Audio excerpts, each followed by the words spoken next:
So the documentary hypothesis is a classic critical theory.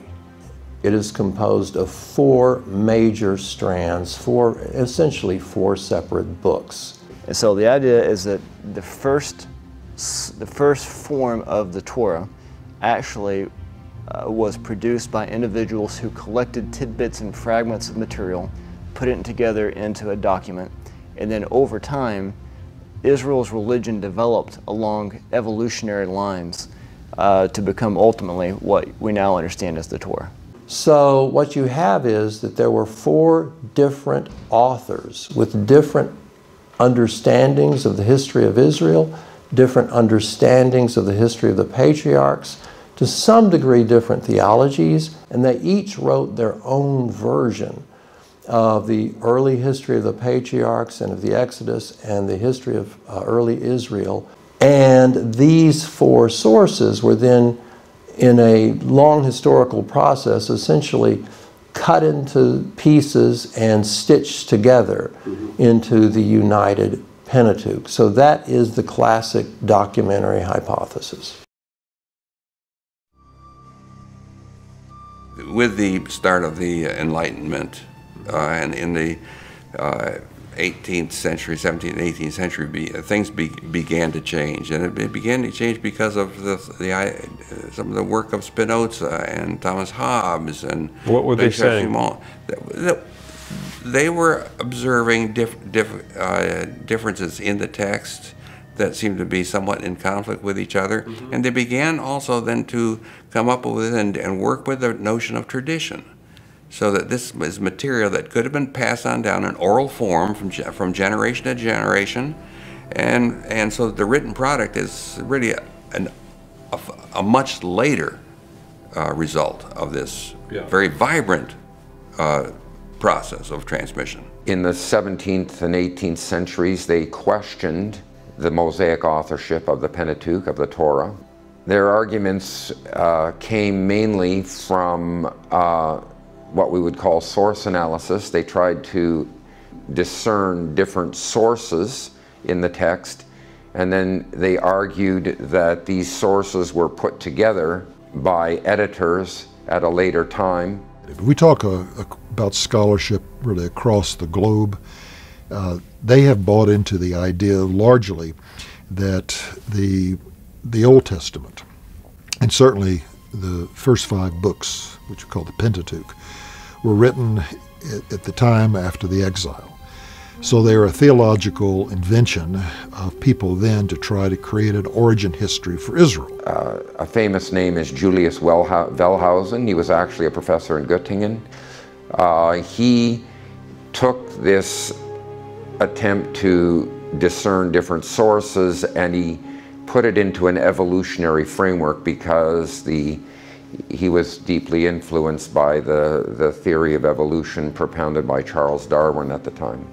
I think it's a mistake, of course. The documentary hypothesis from the beginning of the 19th century and on, which kind of formed the basis in universities and other places for understanding the Bible, was based on a faulty understanding of literary analysis and an understanding of the text itself. Remember, that is a product of the 1800s. So you're talking about an old theory that developed as a result of some people trying to explain away the text of Scripture who didn't have access to many of the archaeological and scientific discoveries that we have today. And because they were able to come up with that, and maybe it's ingenious, it's slightly backward and ignorant in the 21st century. Scholars believed that they could discern different sources, and they gave these sources the names J, E, D, and P. J, the German J, which is like a Y, stands for the Yahwists. And the E stands for E, Elohim, which is one of the names of God. And the editor, the alleged editor who worked with E, was known as Elohist.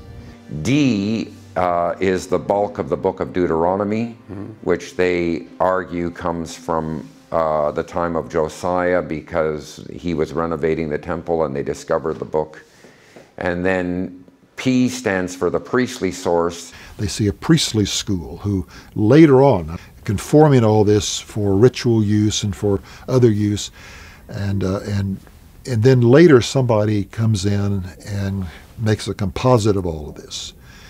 And so they believe that you don't have a unified author like Moses writing this. It can be dissected on a literary basis. That's the reason why they think, wait a minute, this name was only revealed earlier and we wouldn't have known this? Right. What they believe is that the Yahwist, J, thought that God had revealed the name Yahweh to the patriarchs, whereas E, the Elohist, thought that God did not reveal the name Yahweh until the Exodus. The patriarchs never knew it. Mm-hmm. So you have there a basic contradiction in outlook between J and E.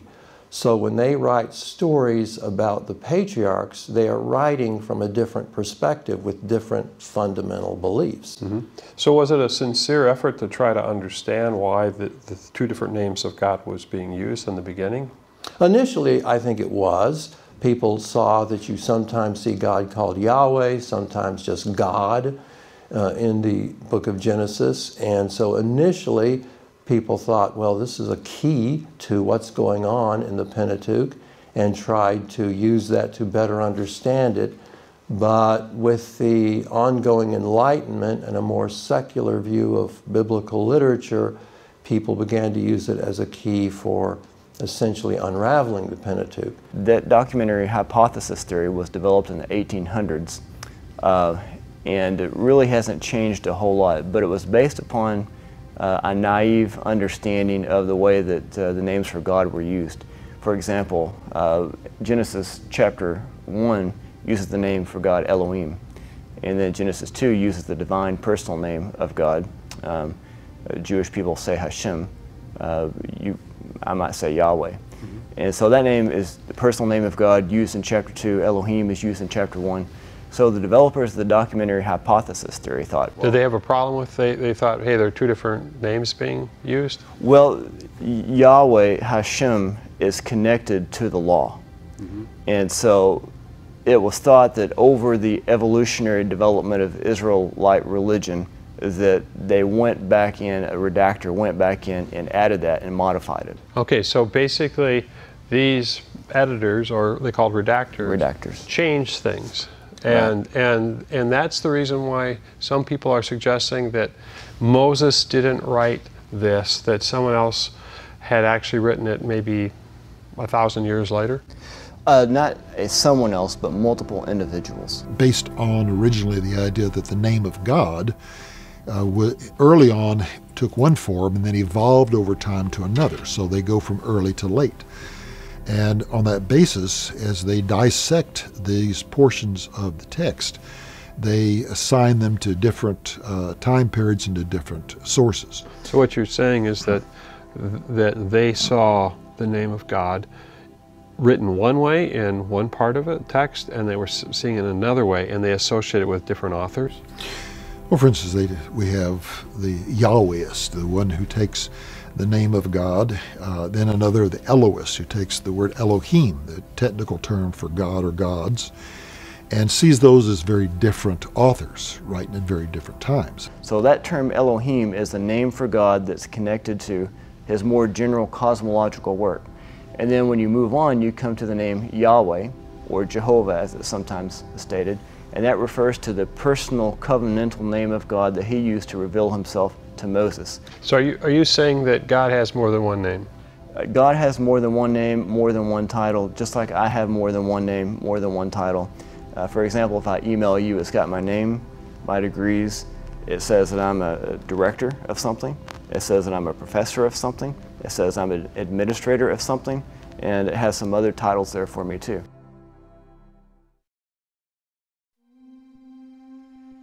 And I think the question, for, let's say, someone like myself that comes back from a background where you believe that it's a literal story, and it makes sense in a way. It's a grand narrative. I think that we have a tendency to project back on ancient times what we're familiar with. We're familiar with authors sitting at a desk producing text that then becomes publicized.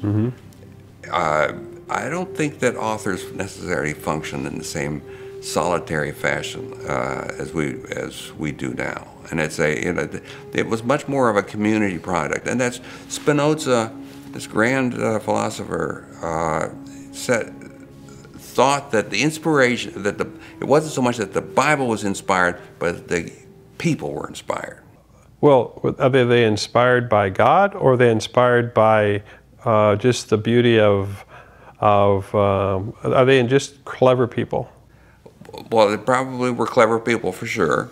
You know, he was cautious on this question about divine inspiration. That's why he really did try to push it over then not to divine inspiration but human inspiration, so that the experiences of people then are what give the text the richness. Well, in a way, it's moving away from the divinity of the Scripture. Yes, but that doesn't decrease its significance and value, at least so far as I'm concerned. It's not necessarily a book that is heaven sent. It's a book that really bubbles out of human experiences, and so, and in that respect, it's something we can relate to better than if it's something that is passed on down. Right, right. Well, why would these people write this kind of history? And do you have any idea of how many people you think it was that wrote the first 5 books?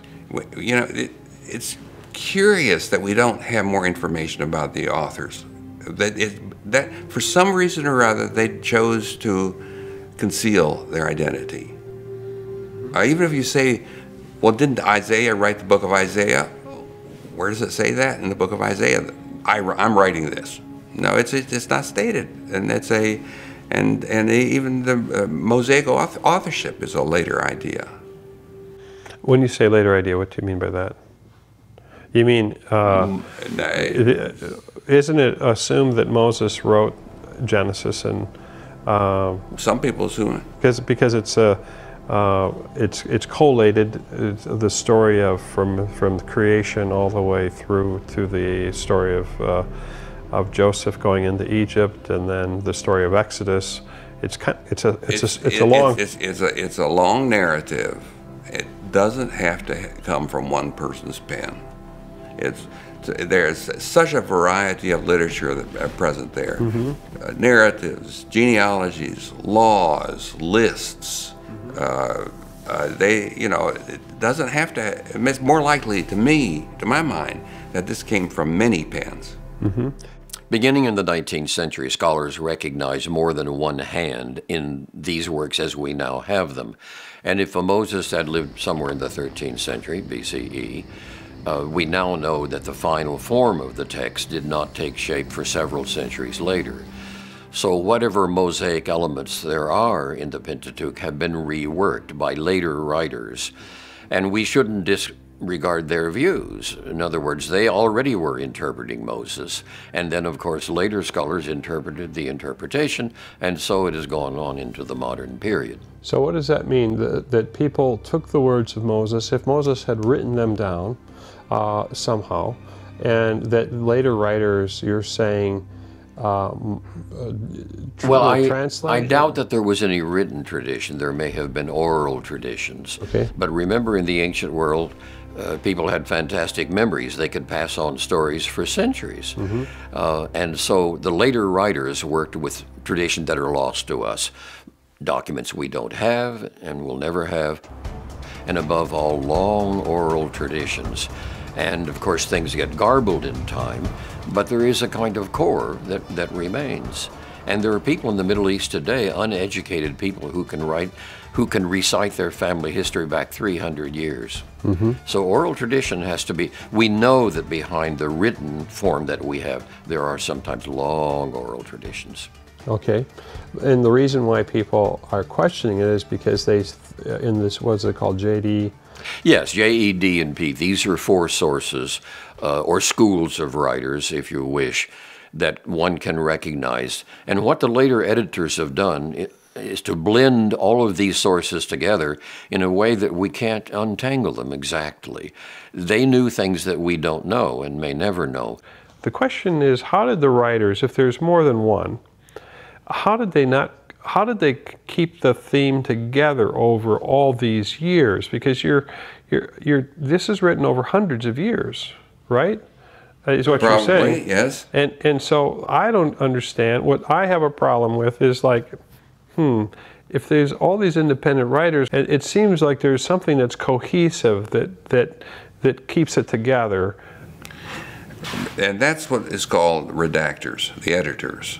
There probably was much more written than we have retained. And it was the editors who saw to it that things were then inserted and included at the right place, you know, that it flowed from one event to the next, so that these stories were kind of stitched together. I really do think that a lot of the material came into existence in as oral traditions, and that they were passed on down. We all know from the stories that we have from our own biography, from our parents, from our grandparents perhaps, and other things, and aunts and uncles, and people we live with, and they all kind of turn into kind of a mishmash that each one of us carries on forward. And some people then are going to write some of this down, especially if it seems to have a significance for whatever reason, and it gets retained. And that's exactly what's happening in the production of the Hebrew Bible.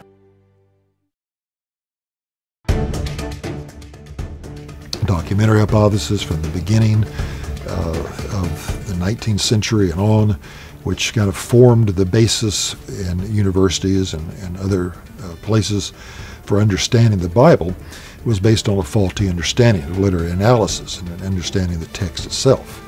And it's been, in many cases, discredited and largely moved away from in terms of new literary thinking. There are many problems with this theory. But the first one, one of the most important ones, is that they were using modern and Western methods of literary analysis to study ancient and Eastern texts. If you took that idea and applied it to other literature, I mean, had anyone ever suggested other literature was written by multiple authors throughout time? No, as a matter of fact, scholars who study the documents that have come down to us from the ancient Near East don't usually analyze other documents from the ancient Near East in the same way. So the Bible was given this unique higher criticism? Yeah, it seems that way. So as a general rule, they don't treat other things that way. But the problem is they never sat down and said, well, what were the Hebrews' own rules for doing literature? What were the Hebrews' own rules for telling stories? Now, one thing about the stories of Genesis is that there is a great deal of repetition. Stories are told in parallel.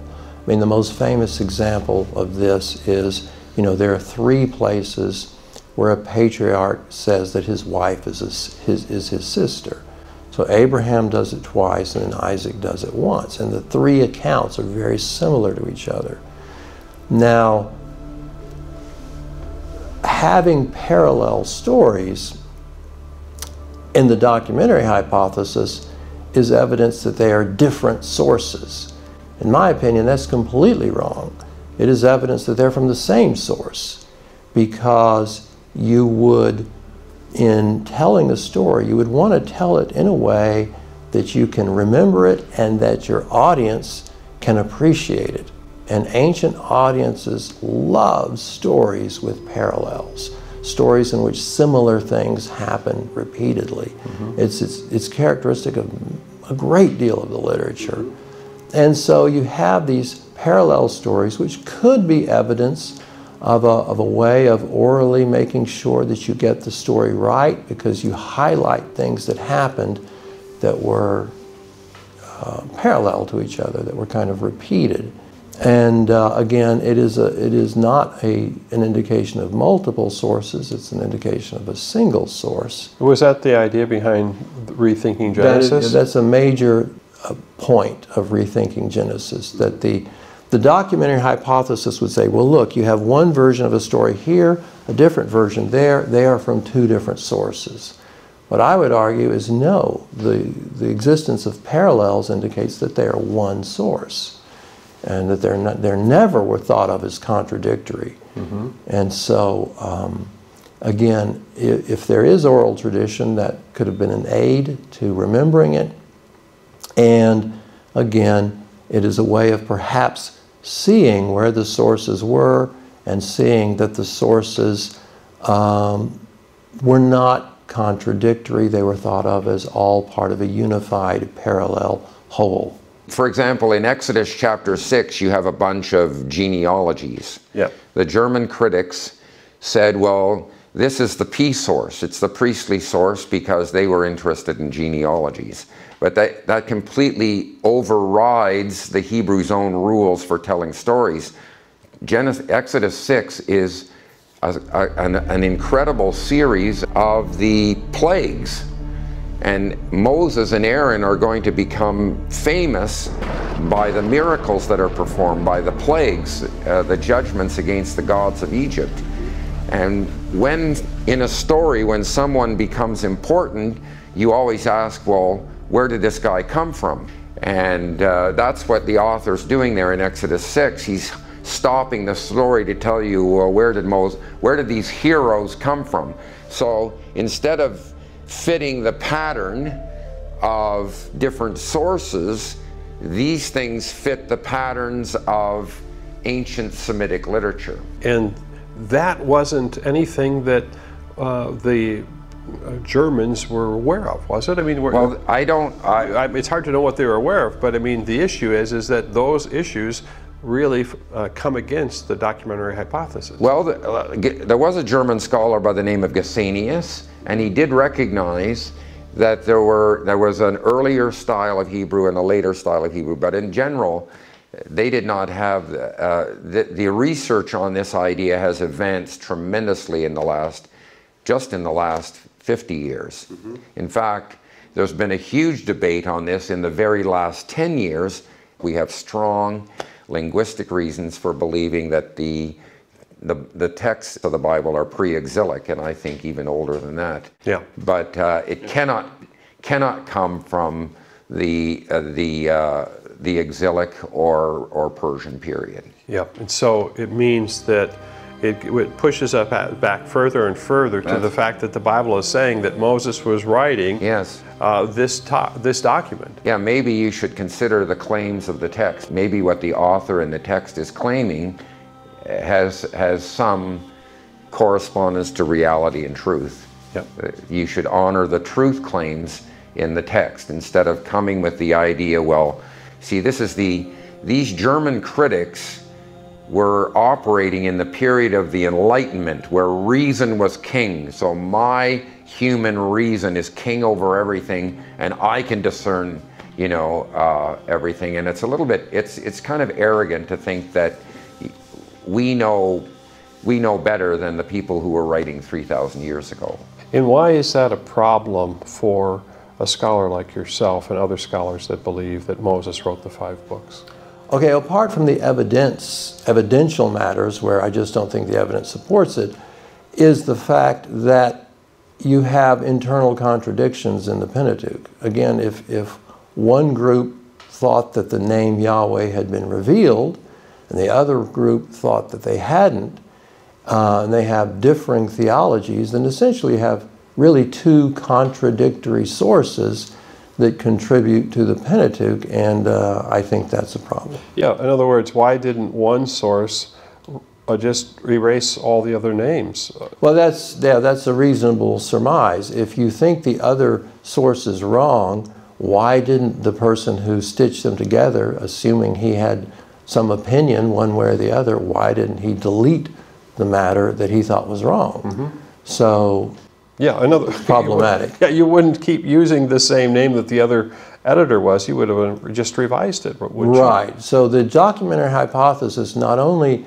has to contend there are 4 different sources, that they were then cut into pieces and stitched together into the United Pentateuch, but that the people who did the stitching were completely oblivious to all the contradictions, that was of no concern to them, which is strange. In fact, there was a man by the name of Paul Haupt, H-A-U-P-T, and he created what he called the Polychrome Bible because he wanted the average person on the street to be able to understand the documentary hypothesis. So he made an edition of the Pentateuch, of the Torah, that was color-coded. You know, he used green for one source, yellow, pink, and blue.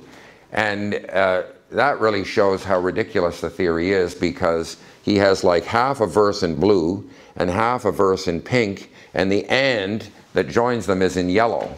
So I think he succeeded in showing how questionable this hypothesis is when you actually, and no 2 scholars in the last 250 years identify the J source or the E source or the D source or the P source in the same way. Is there any benefit to the documentary hypothesis? Has it done the scripture, understanding the scripture, any benefit? The short answer, in my opinion, would be no. And we speak of whether a theory has heuristic value, meaning does it generate ideas that are helpful, that are productive? In other words, can you take a theory and not only go with the theory, but then from that theory develop other ideas that are helpful and beneficial? Now, a lot of people use the documentary hypothesis, and they would develop books that would talk about the theology of J or the theology of P or D or something like that. But in my opinion, that is of, frankly, very little value. It's a very stilted and I think warped understanding of Old Testament theology.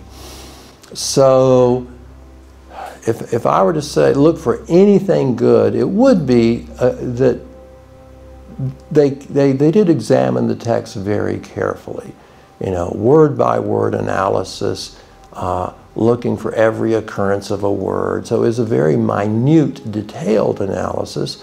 And of course, in answering it, people have had to go back and do an equally minute, detailed analysis. So in forcing people to work carefully and read the text carefully, in raising questions that otherwise we wouldn't have thought of, I guess there's some benefit there. But in the larger scheme of things, can you use the documentary hypothesis to develop a helpful, meaningful Old Testament theology or theology of the Pentateuch?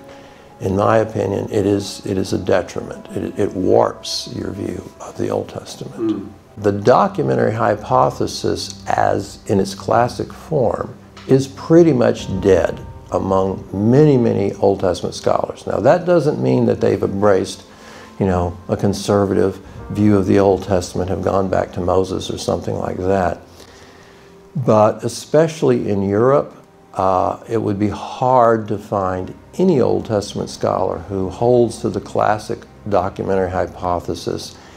Here in the United States, there are a few scholars who are kind of referred to as neo-documentarians who are trying to uphold the classic documentary hypothesis.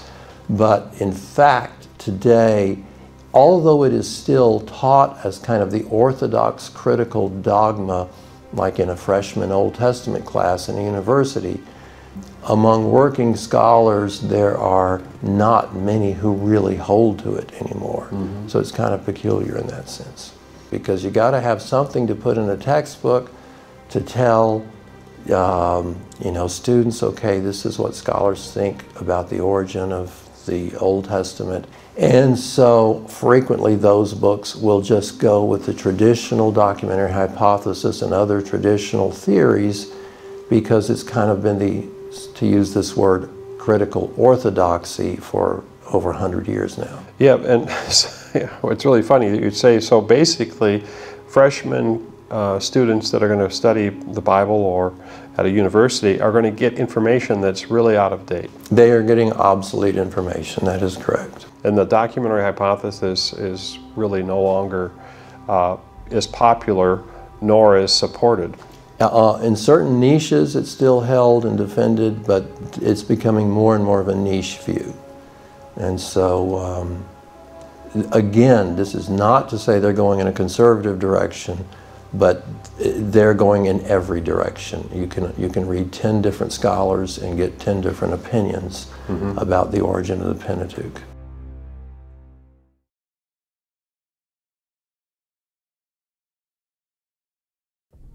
You may have heard that there are many scholars today who believe there is a secret within the 5 books of Moses.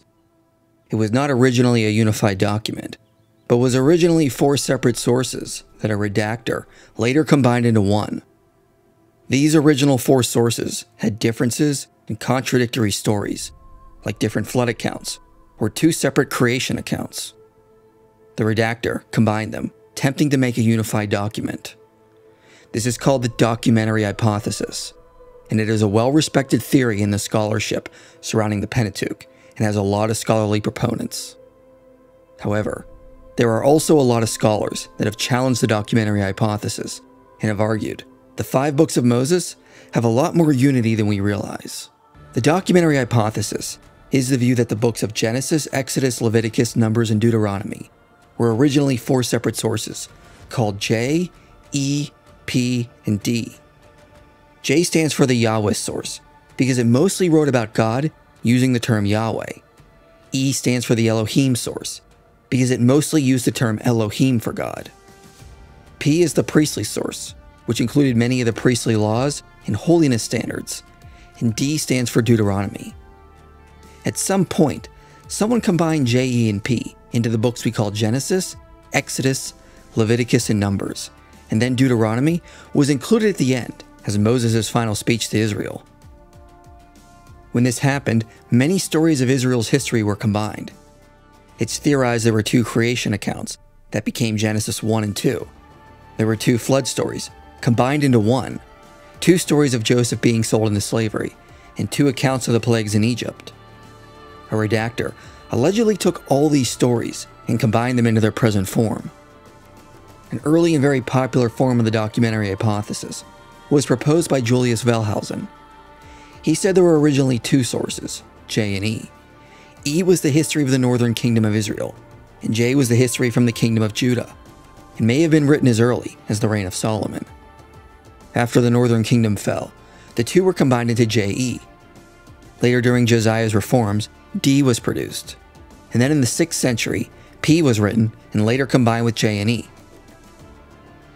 Now, although a lot of scholars that hold to the Documentary Hypothesis agree there were originally 4 separate sources, almost all of them disagree on what they were, when they were combined, how they were combined, when each hypothesized source was written, and many other minor issues.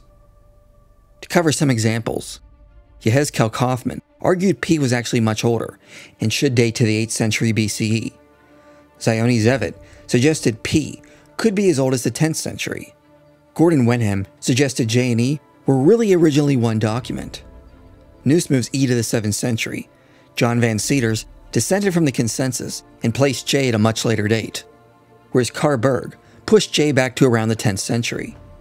Erhard Bloom argued there was originally 2 compositions, a D and a P composition. Blenkinsop eliminates a J source. Scott denies the existence of J and E, and instead sees them as late post-exilic traditions, attempting to discredit pre-exilic traditions.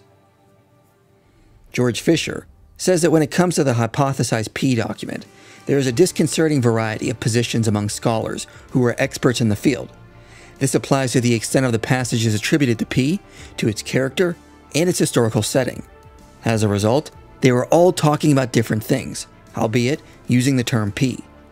Furthermore, the language, the themes, and the style of these texts diverge quite a lot. P seems to be something of a chameleon. Fisher also notes their skepticism about the hypothesized J source, and many scholars have opted to refer to it as non-P. Uncertainty about a possible E source are further increased among scholars, and many deny it ever existed as an independent source.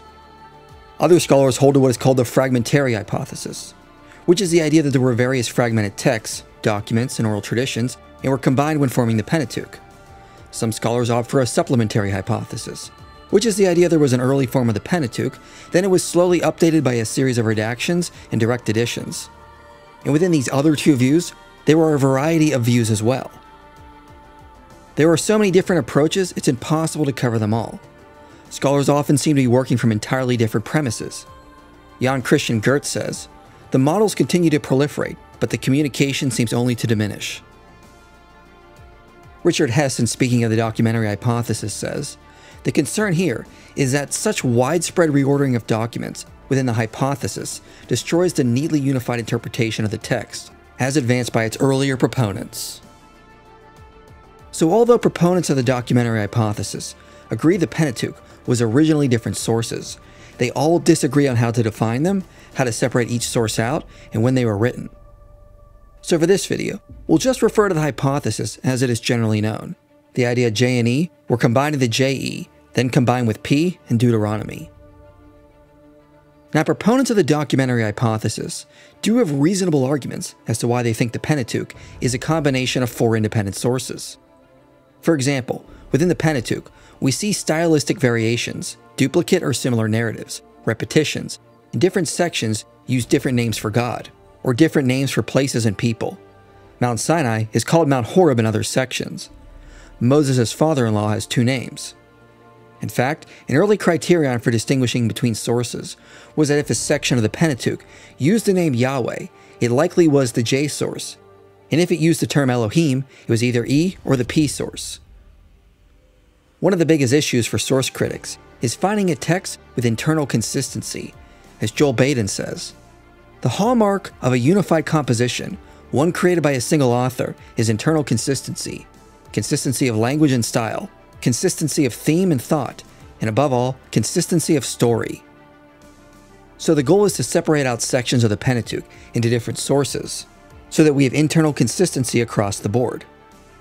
Critics of the documentary hypothesis often note when we attempt to divide sources based on terms or stylistic variations, we can find literary styles assigned to P in what is a J text, or J terms or style in P, and vice versa.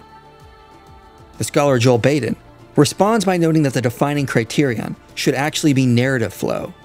Attempting to divide sources on thematic and structural features does not necessarily work, because themes are, for the most part, not unique to a given source. Instead, Baden says the way we identify sources is through their narrative unity and flow. Stylistic features and changes in terms are secondary criteria. In other words, in some of the narrative sections of the Pentateuch, there are too many contradictions in what is recorded.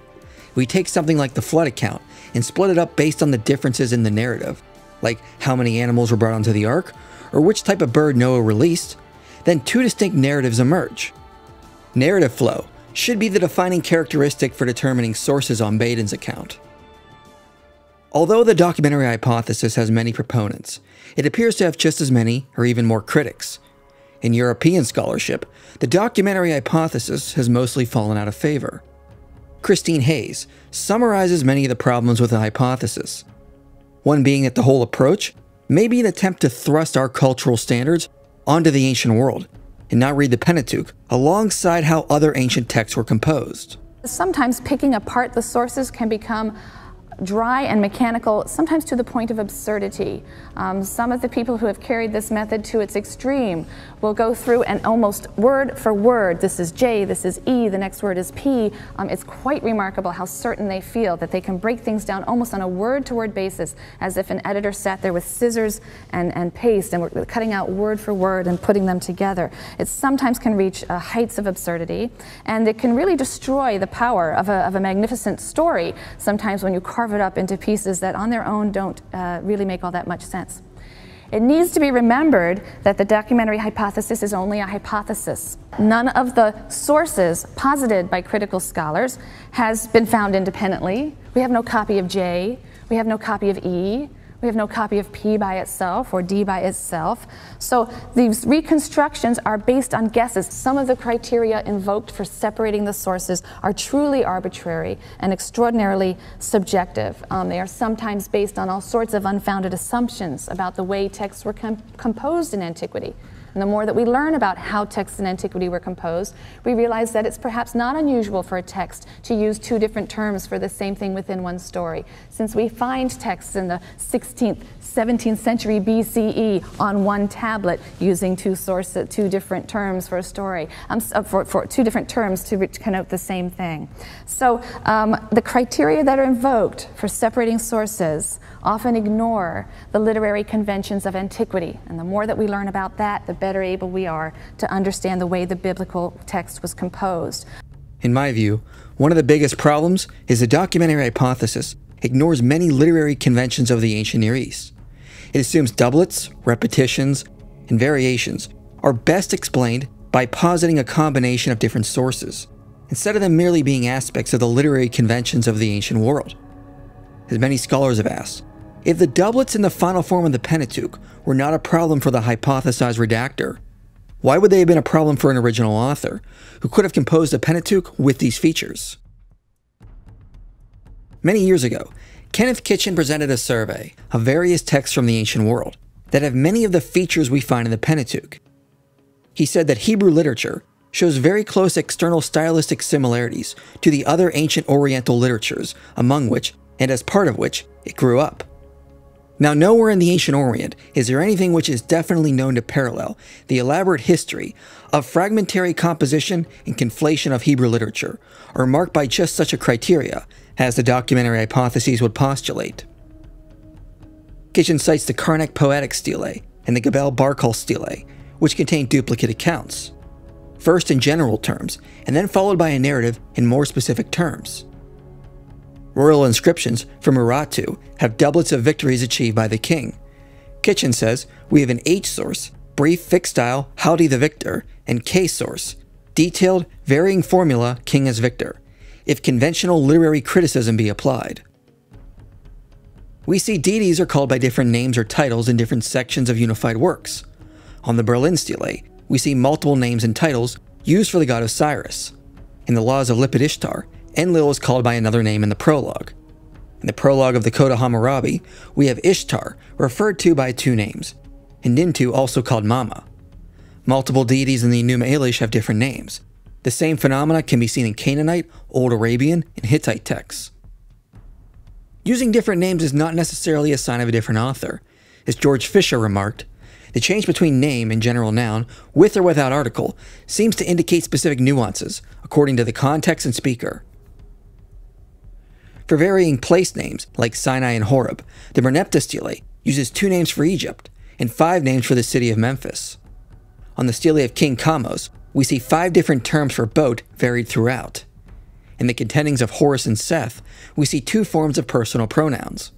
Egyptian texts also have literary works that vary in style. The biographical inscription of the Egyptian official Uni includes a narrative, a section of summary statements, a victory hymn, and 2 different refrains. The kings of Urartu also wrote with different styles and formulas. Interestingly enough, Kitchen also notes that the covenant formula, as woven throughout Exodus to Leviticus, matches the structure of Hittite treaties from the 2nd millennium BCE. But source critics often divide these chapters between different sources. Kitchen says, "We are being asked to believe in a series of separate documents, J.E., the fragments of D, suspiciously unique in form, that were combined in the course of centuries so that, by some miracle unexplained, each resulting conflated covenant corresponded with real forms, particularly of the long past late 2nd millennium, quite unknown to the imagined redactors." In other words, the way the Sinai covenant and its renewals are given in the current form have an early analog found in the surrounding culture, Hittite treaties from the 2nd millennium. So it would be odd that what we see in Exodus and Leviticus was originally different sources, and then when they were combined, miraculously matched the same structure and formula we find in Hittite treaties. Kitchen's survey is not meant to show these other texts are exactly like the Pentateuch, but merely that we can find similar practices like doublets, repetitions, and multiple names in ancient texts. The idea these features in the Pentateuch necessarily imply multiple sources is not true.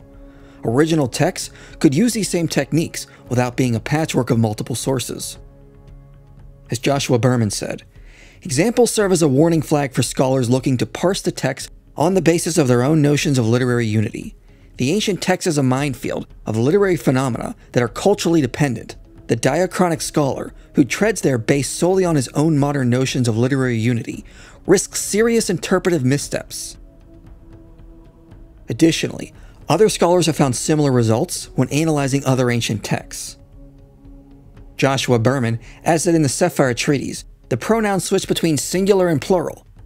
Richard Hess cites the text Enki and Nimma, which seems to preserve a double story of a creation-related myth, in a similar way to what we find in Genesis 1-2.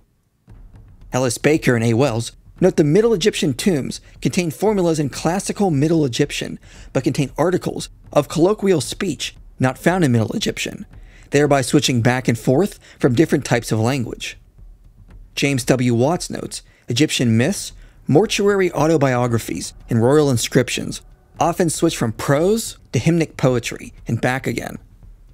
Joshua Berman studied the Kadesh inscription from Egypt, which is considered to be the closest parallel to the texts of Exodus 14 and 15, both from biblical and extra-biblical sources.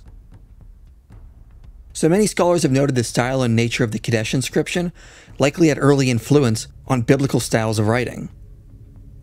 But Berman notes the Kadesh inscription, although composed by one author, is nevertheless rife with the types of intertensions and contradictions that often lead modern critics to the conclusion of revision and redaction within the text of the Hebrew Bible. It appears that Ramesses II commissioned two differing and conflicting accounts of the Battle of Kadesh and placed them side by side at several monumental sites. The two narratives are referred to as the poem and the bulletin in different style, narrative, and terminology. The poem gives credit to the role of Amun, whereas the bulletin does not mention Amun, but gives all credit to the valor of Ramesses. The poem reports the Egyptians were on the march and suddenly ambushed by the Hittites, whereas the bulletin records a long scene where the Egyptians captured two spies and revealed the plan of the ambush. Ramesses held an extended council and ordered his rear troops to make haste to catch up. There is no mention of this episode in the longer poem. The bulletin only records one battle scene, whereas the poem records 3 battle scenes that unfolded, and then proceeds to include several events that are not mentioned in the bulletin. Both accounts list 16 nations that joined the Hittite coalition, but only 14 are common to both.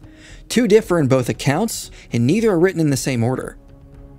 The bulletin reports the Hittites surprised Ramesses and his men. On the other hand, the poem reports the Hittites attacked a pre-division, then scouts reported this to Ramesses, who is north of Kadesh. Berman also notes there are stylistic differences between the 2 accounts. Some 4/5 of the poem is verse, while only about a quarter of the bulletin is verse. The poem routinely alternates between first-person and third-person narration, while narration in the bulletin is nearly entirely reported in the third person. The bulletin refers to the Hittite king, and the Hittites generally as the fallen ones of Hatti, in nearly every reference to the Hittites, some 13 times total. Of 11 references to the Hittites by name in the poem, this appellation appears only twice. Complicating matters even more, a third account of the battle is depicted in bas-reliefs that also contain differences. The reliefs state Ramesses was trapped and surrounded by the Hittites until an elite Egyptian fighting force arrived and rescued the king. The bulletin doesn't mention this. Instead, Ramesses is the one who fights his way out of the ambush. And the poem doesn't report Ramesses was surrounded. Egyptologists agree the bulletin and the poem were written at the same time and by the same author. So the existence of the Kadesh inscription shows us differing accounts and different styles of writing can exist within a single text from the ancient world, and shows up in a text that has cultural affinity to the biblical texts. We do not assume that such literary differences could not have existed within an ancient work, merely because today we find this problematic. As Berman says, the conventions that guided composition of ancient texts must be learned. They cannot be assumed. Alan Lenz also warns that we run the risk of imposing modern literary expectations on ancient texts, and thereby inventing problems to which revision is the solution. Kenneth Kitchen draws attention to 2 of the Amarna letters, which have the same author. In the 2 letters, he complained about the same incident to the pharaoh, that Apiru had raided local towns. Kitchen notes there are slightly different formulas in the 2 letters, and he cannot be split into an equivalent of J and E. Raymond F. Person Jr. has challenged Joel Baden on his belief in ancient texts must have literary unity, and that since parts of the Pentateuch contain inconsistencies, it is likely to be a combination of different sources. person draws attention to Homer's epics of the Iliad and Odyssey. In the 19th and early 20th century, many scholars believed the repetitions and inconsistencies in these works suggested there were actually multiple Homers, and therefore there were multiple sources within the Iliad and Odyssey stitched together. Milman Parry and Albert Lord challenged this view by studying the oral traditions of Serbo-Croatian bards. They explain the existence of certain repetitions and inconsistencies within the work of a single performer, and by implication within a single literary text like the Iliad or the Odyssey. Despite the influence Parry and Lord have had in biblical studies, many source and redaction critics of the Bible nevertheless continue to assume that literary unity necessarily betrays a single author and that repetitions and inconsistencies necessarily betray a composite text, that is, a text with multiple authors, editors. The Serbo-Croatian evidence demonstrated that works that contained the blending of different linguistic forms, inconsistencies, and repetitions were not necessarily evidence of different authors and sources, but could very well be the work of a single oral performer. The hypothesized J, P, and E source may be the result of us thrusting our cultural standards onto an ancient text. We prize literary unity, but cultures built on oral performances did not. John Mills Foley said, "Often an epic language will mix dialect forms from various geographical regions, as well as preserve archaic words and forms that long ago dropped out of the quotidian register used outside the performance arena." Ancient cultures that were heavily built on oral tradition were very likely to produce a narrative that contained various inconsistencies, repetitions, or different styles and linguistic forms, like what resulted in Homer's epics. Additionally, Isaac Leo Seligman noted repetitions often can be literary devices within a text or oral performance. The concept of literary unity in lacking repetitions seems to be anachronistic, not a necessary feature of ancient literature, where texts were likely the products of oral performances or used for oral readings. So when we survey ancient texts that were the result of cultures heavily steeped in oral tradition, it is likely that the attempt to claim the Pentateuch as a patchwork of multiple sources is to judge it with our modern cultural standards for writing a text, and not judging it in the light of ancient texts and the standards of cultures built around oral traditions. As Richard Averbeck says, "What may seem incoherent to us may have been perfectly coherent to them." Now, this is not to deny the existence of sources behind the composition of the Pentateuch. Even very conservative scholars have argued Moses used sources on the patriarchs when writing Genesis. The Book of Numbers even quotes one of its sources, which is a lost work called the Book of the Wars of Yahweh. Scholars do agree there definitely are sources, either written or oral, behind the Pentateuch. Another issue with the documentary hypothesis is pointed out by scholars like Dwayne Garrett and Benjamin Kilker. Often proponents simply resort to a redactor changing something to save their hypothesis. In other words, often critics will point out we can find P language or style in Deuteronomy, or aspects attributed to J and E, or P and J, etc. Proponents often resort to claiming this is the work of a later redactor that combined the sources and then took language from one source and added it to another. Joel Baden lists instances where he says we can see E material in J, J and E and P and E, J and P and J. But this seems to make the hypothesis unfalsifiable, or that it could never be wrong. Anytime there's an issue with the documentary hypothesis, just explain away the inconsistency by claiming a redactor made the change. How can the hypothesis ever be wrong if one can always posit a redactor to save it? George Fisher says, the term redactor in particular serves for some of today's exegetes as a kind of grab bag, covering almost any intervention by the ancient writers, thus permitting them to explain omissions, additions, changes, etc. Some source-critical scholars have stated an identifier of the J source is that it mostly used the divine name Yahweh to identify God, whereas the E and P source prefer the term Elohim. But David Carr notes this only potentially works well if we only study the Masoretic Pentateuch. The Samaritan Pentateuch preserves the same passages, but there are a few instances where we see different divine designations. We see Elohim switched out for Yahweh in places like Genesis 7:9, 28:4, 31:7, 9, and 16, and Exodus 6:2, all of which are said to be E and P texts. Then we see Yahweh switched out for Elohim in what is said to be J texts, like Genesis 7:1, 20:18, and Exodus 3:4. Many Qumran manuscripts, surveyed by Russell Hobson, preserve different divine designations from what we find in the Masoretic Pentateuch. We also see divine designators used interchangeably in other biblical texts, and change between different manuscripts of other biblical texts. So divine designations may not have been specific to sources, but used more interchangeably by authors and scribes. Or a name could have been utilized because the context necessitates it. Genesis 28, 12, 17, and 20 are assigned to the E source. The fact that these verses use the designator Elohim is used to help support this. But much of the theophany is connected to the name Bethel, so the use of Elohim is bound to the context here and doesn't necessarily indicate a change in source material. A similar case can be made for Exodus 3 and 4. Use of the term Elohim may simply have been appropriate for context, like if the author was narrating that a non-believer was speaking or being spoken to. The use of the term Yahweh might also have been appropriate in contexts that were known to the author. Or the names were more interchangeable and we've read too much into the use of the terms. As Carr said, these examples show that at least some ancient scribes treated divine designations as equivalents and substituted, whether consciously or unconsciously, the one for the other. In such circumstances, divine designations were the sort of interchangeable elements that were prone to memory variation and other sorts of unintended textual fluidity. Certain words are said to be indicators of different sources, but can vary between the Septuagint, Masoretic, and Samaritan Pentateuch. David Carr says, "It is difficult to know whether a given term that occurs in various texts betrays the hand of a particular writer or is present in that text simply because the text happens to discuss these items." Source critics may be reading too much into passages to identify sources. Although there was varying style and vocabulary in the Pentateuch, it may be context dependent, reflect certain cultural norms, or the authors may have had unknown reasons for using different terms. Now, on the other hand, the changes in style may very well be because the composers of the Pentateuch were working with different sources. But to think they perfectly preserve strands of earlier material so precisely that we can reconstruct them is as absurd as thinking we could reconstruct the Gospel of Mark from Luke and Matthew. There are Markian elements in Matthew and Luke we can detect, and likewise, there are indications of different sources in the Pentateuch. But they are unlikely to be the reconstructed sources that critics assume they've created.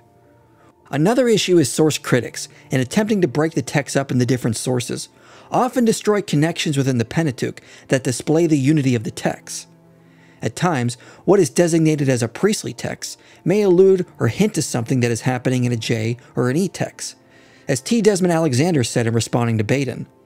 According to J.S. Baden, the all-important criterion for source analysis is narrative continuity, which entails giving attention to narrative consistencies and contradictions. Elsewhere, Baden speaks of plot contradiction, which he associates with the idea that the Pentateuch is fundamentally unreadable. The boldness of this claim will strike many as puzzling, since Jews and Christians have for centuries read the Pentateuch as a cohesive narrative. George Fisher draws attention to synchronic commentaries on Genesis that often show how Genesis at times will allude to other parts, but source critics have assigned these different parts to different sources. Does one have to declare all connections found in the Pentateuch that have been assigned to different sources are always the work of later redactors? Exodus 6 is considered to be a combination of different sources, but the genealogy of Moses in this section seems to be framed by intentional repetition in verses 10 to 12 and verses 28 to 30. In fact, Fisher suggests the units of chapter 6 are strongly interlinked. Daniel Block notes Deuteronomy has numerous links to the patriarchal narratives, including morphological links, individual lexemes, idioms involving more than one lexeme, toponyms, ethnicons, verbal formals, the human response of faith and obedience, and theological motifs. Recently, 3 scholars did a survey on the book of Exodus and identified literary structures throughout the book, concluding the exquisite literary artistry that is displayed in the structuring of this book seems to provide potent evidence of the overarching unity and single authorship of the book of Exodus. It seems highly unlikely that a later redactor or redactors would have been able to modify various existing strands of earlier material to produce such exquisite, complex literary artistry and symmetry. H.A.J. Kruger has argued the flood account as it is invokes the language we find in Genesis 1. When the text is divided up between P and J, these allusions no longer exist. Genesis 10 is broken up between P and J, but combined as it is, it displays a biblical motif of the number 70, representing total completion. It also points to the calling of Abraham in an E text, when all the nations of the world will be blessed. The sources also make for incomplete lists. The P source mentions Egypt and Canaan, but the J source mentions their offspring. Some source-critical scholars recognize the unity of Genesis 30, but others have attempted to divide it up between J and E. This attempt, though, replaces the balanced design of the existing passage with two incomplete fragments, neither of which comes close to narrating the birth of Jacob's 12 sons. There are many more examples one could draw from that proponents of the unity of the Pentateuch highlight. Richard Averbeck says, "There is a certain unity, but also diversity within that unity in the Hebrew Bible as we now have it." But we have to remember, if a redactor created all these illusions by adding changes to the text when combining the four sources, then how was he able to do this without destroying so much of the source material, so that scholars could later reconstruct the four sources? Source critics often cite that the texts they reconstruct from the Pentateuch display a more coherent level of internal consistency. This is often true, but it is still merely a hypothesis. It doesn't necessarily demonstrate the hypothesized sources were ever real, just because they can be shown to have internal consistency. For example, Reinhard Kratz believes he has reconstructed a pre-Deuteronomy E text, which was said to be a brief passage recounting the Exodus to conquest, which has now been spread out across Exodus, Numbers, Deuteronomy, and Joshua. The text he has produced is internally consistent, but that does not prove the text ever did exist and was later split up and spread out across the Pentateuch. As David Carr asked, just how plausible is it to suppose that the scribes who produced the massive amounts of material between these verses would have preserved these 15 clauses completely intact while adding in successive layers over 100 chapters of text? One could pick various verses from the Pentateuch, form an internally consistent text, and fix issues by assigning oddities to a redactor or later layers of commentary. This alone would not be proof this is necessarily what happened, though. Many scholars have argued the Pentateuch, as it is, can form a coherent narrative, as long as we account for the literary conventions of the ancient Near East, and do not force our modern literary standings onto the text. As Kenneth Kitchen said, exegesis, not surgery, is the answer to such difficulties, together with the use of relevant ancient Oriental comparative data. The documentary hypothesis also leaves us asking several questions as to why the Pentateuch was composed as it was. For example, one of the reasons source critics say the later redactors combined the four sources was to smooth out contradictions or inconsistencies between the different sources. Like allegedly, there were two different flood accounts. The redactor is said to have combined them into one account so they would no longer contradict. But why was this not done with the narratives in Deuteronomy? Deuteronomy was not combined and stitched like the other three hypothesized sources. Instead, it was tacked on at the end as Moses' final speech to Israel. If the redactor was combining the sources to smooth out contradictions, why did he merely leave Deuteronomy as it is, and not cut and stitch it like he did with the other three sources? Allegedly, there were originally two accounts of Joseph being sold into slavery. The redactor is said to have combined them into one, preserving every line from each account. But there were also two accounts of the patriarchs making treaties with Abimelech, and two accounts of Sarah sending Hagar away. Why stitch together the hypothesized two Joseph accounts, but not with the other doublets? The Korah rebellion is said to be two different rebellions involving different people, combined into one. But why combine them when they could have functioned as two separate rebellions Moses had to deal with separately? If there really was a J and a P source, combining other specific stories makes sense. You cannot have two floods back to back, but you could have two different rebellions at different times. The hypothesized E source doesn't begin until midway through Genesis, and source critics say the E source has a lost beginning. But why did the redactor decide to leave that out, but then combine other alleged doublets with E, with the material found in J and P? If it was important to preserve the sources, why not preserve the beginning of E? Many of the decisions of the hypothesized redactor are left unexplained by the documentary hypothesis. We are told believing the Pentateuch was composed as a unified text creates unanswered questions, like why there are doublets or contradictions, and positing different sources solves these issues. But positing different sources ultimately creates many unanswered questions as well. The hypothesis may solve some issues, but inadvertently creates new problems, so it doesn't really make a more plausible theory. Additionally, as we noted earlier in this video, many of the differences, repetitions, and doublets can be explained by appealing to the cultural context and how texts were written in the ancient world. As scholars like David Carr and Juha Pakala have demonstrated, scribes and authors did not preserve their sources in their works that scholars can now reconstruct. We cannot reconstruct the Book of the Wars of Yahweh, or Jasher, just like we cannot reconstruct the Gospel of Mark from Matthew and Luke. Moreover, much of the Pentateuch may represent a unified text once we recognize it functioned as a text for an oral culture. Comparing it to oral traditions and other ancient texts does yield some promising results. Additionally, positing a redactor to explain away issues and ignoring the current unity of the Pentateuch leads me to be skeptical of the documentary hypothesis.